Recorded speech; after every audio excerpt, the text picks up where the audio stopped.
Hello everyone, welcome back to my channel. তোমরা সবাই কেমন আছো? না, এখন থেকে না জিজ্ঞাসা করবো না যে তোমরা সবাই কেমন আছো, আমি বলছি যে তোমরা সবাই কেমন খারাপ আছো বলো। কারণ যা সূর্যি মামার তেজ দেখাচ্ছে, মানে টিকাই তো যাচ্ছে না, দিনে হোক বা রাতে। সত্যি এতটাই গরম যে কিছুই ভালো লাগছে না।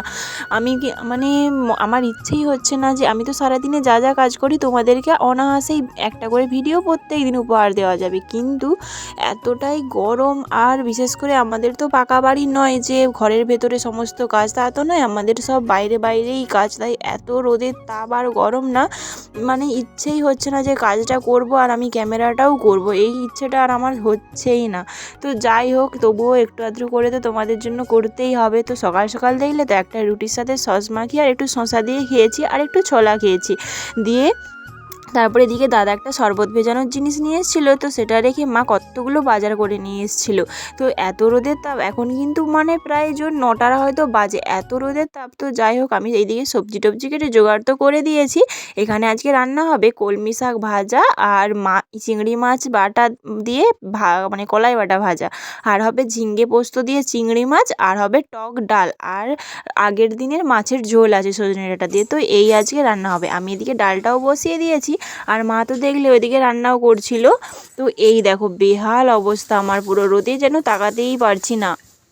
সত্যি এতটাই যে গরম পড়েছে, মনে হবে যেন কোথাও না গিয়ে চুপ করে ঘরের মধ্যে পাখা চালিয়ে দিয়ে বসে থাকি, কিন্তু সেটা করলে তো আর আমাদের পেট ভর্তি হবে না। তো রান্না তো করতেই হবে। আর মানে একটা মানুষের উপরেই যদি সমস্ত কিছু চাপিয়ে দিই, সে মা বলে কি আর তার কষ্ট নেই?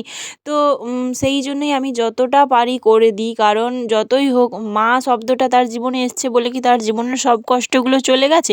আমাদেরও যেমন কষ্ট হয়, তাদেরও সেম কষ্ট হয়। তো সেই জন্যই আমি যতটা পারি করে হেল্প করার চেষ্টা করি। তো তোমরাও করবে। সত্যিই কিন্তু খুবই কষ্ট হয় সব কিছু কাজ মানে এভাবে করা। তো যাই হোক, এদিকে সব কিছু করার পরে দাদা একটা আইসক্রিমের বাক্স নিয়ে এসছে। এটা দেখে তো আমি একদম মানে হাসি ধরেই রাখতে পারছিলাম না, ভীষণ মানে ভাল লাগছিল। তো খাওয়া দাওয়ার পরে আইসক্রিম খেয়ে নিলাম, আর এদিকে সন্ধেবেলা একটু ম্যাগি বানাচ্ছিলাম। তো এটা আমি ম্যাগিটা কিন্তু দাদা পাঠিয়েছিল বাইরের থেকে, দাদা যখন আসে না আমি রেখে দিয়েছিলাম যে একটু চাউমিনের মতো করে বানাবো।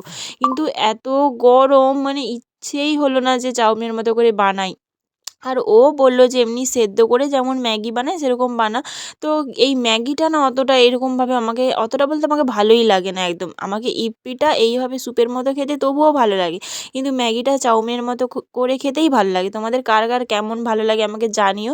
তো যাই হোক, এই তো করেছিলাম দুজনের জন্য 2 প্যাকেটও অনেকটাই হয়েছিল, বড় প্যাকেট ছিল। মানে সেই একটা প্যাকেটের মধ্যে অনেক যে থাকে সেই রকম, সেই বড় প্যাকেট আর কি।